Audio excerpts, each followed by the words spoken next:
ఎవడో మనకు వార్నింగ్ ఇస్తాడు, చంపేస్తాను అప్పుడు త్వరలో నా చేతిలో చావబోతున్నావు. ఇలాంటి వార్నింగ్ ఇచ్చి వాడు వెళ్ళిపోతాడు.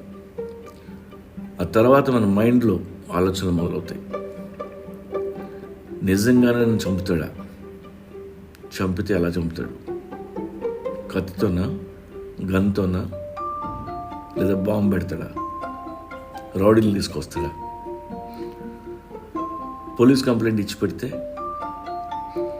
ఎందుకైనా మంచి తలుపేసేద్దాం, మెయిన్ గేట్ గిల్ కూడా వేస్తే బెటర్.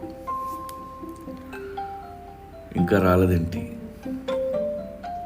ఈ రాత్రి వాడు రాలేదంటే రేపు వస్తాడేమో. స్కూటర్ మీద వెళ్ళడం మానేస్తే బెటర్. నా బండి నెంబర్ రౌడీలకి ఇచ్చే ఉంటాడు. ఈ రోజు నుంచి పిజ్జా ఆర్డర్ చేయడం మానేయాలి. అందులో విషయం కలిపి పంపిస్తే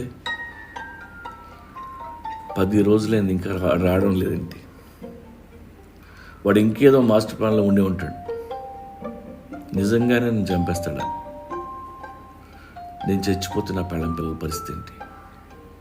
వాళ్ళు రోడ్డు మీద అడుక్కుతుంటారు. అలా జరగకూడదు, జరగనివ్వను. నీ అమ్మ వాడేసేదేంటి? నేనే వాడిని వేసేస్తా. ఈ లాస్ట్ ఐడియా మీకు నచ్చుద్ది. ఆ రాత్రి మీరు వాడి ఇంటికి వెళ్ళి గొడ్డలతో నరికేస్తారు, జీవితాంతం జైల్లో గడుపుతారు. మన బ్రెయిన్ ఒక పెద్ద దెయ్యం. దానికి ఉన్న పెద్ద quality art of over thinking. అనుక్షణం మన బ్రెయిన్లో ఏవేవో ఆలోచనలు కుప్పలు తెప్పలుగా వచ్చి వెళ్ళిపోతుంటాయి. సడన్గా మీ స్కూల్ డేస్ గుర్తొస్తాయి.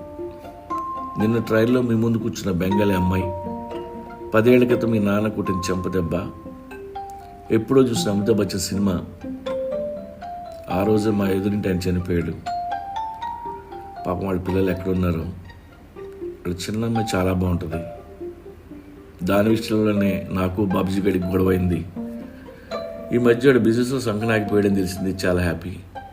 ఇలా ఎండ్లెస్ థాట్స్ రోజు మనల్ని డిస్టర్బ్ చేస్తాయి. మన బ్రెయిన్లో రోజు ఆన్ అన్ యావరేజ్ 60,000 థాట్స్ వచ్చిపోతుంటాయి. సైన్స్ ప్రకారం అందులో 95% అన్ని నెగిటివ్ థాట్స్ ఉంటాయి. మన మైండ్ ఒక పెద్ద ఫియర్ ఫ్యాక్టరీ. అనుక్షణం ఎన్నో భయాలు పుడుతూనే ఉంటాయి. అవన్నీ వినడం వల్లనే మనకి బీపీ, యాంగ్జైటీ వస్తాయి. లైట్ ఆర్పేస్తే భయం, ఒంటరిగా పడుకోవాలంటే భయం.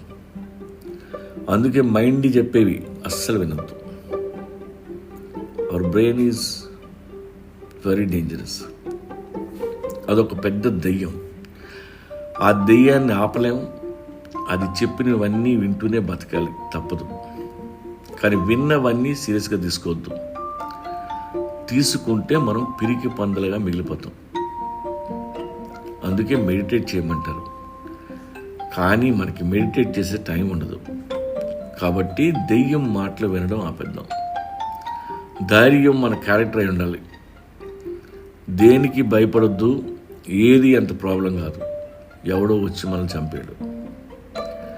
మీ లోపల ఉన్న దెయ్యాన్ని టేమ్ చేయడం నేర్చుకోండి. ఏ భయం లేకుండా డెసిషన్స్ తీసుకోండి. మనశ్శాంతిగా బతకండి.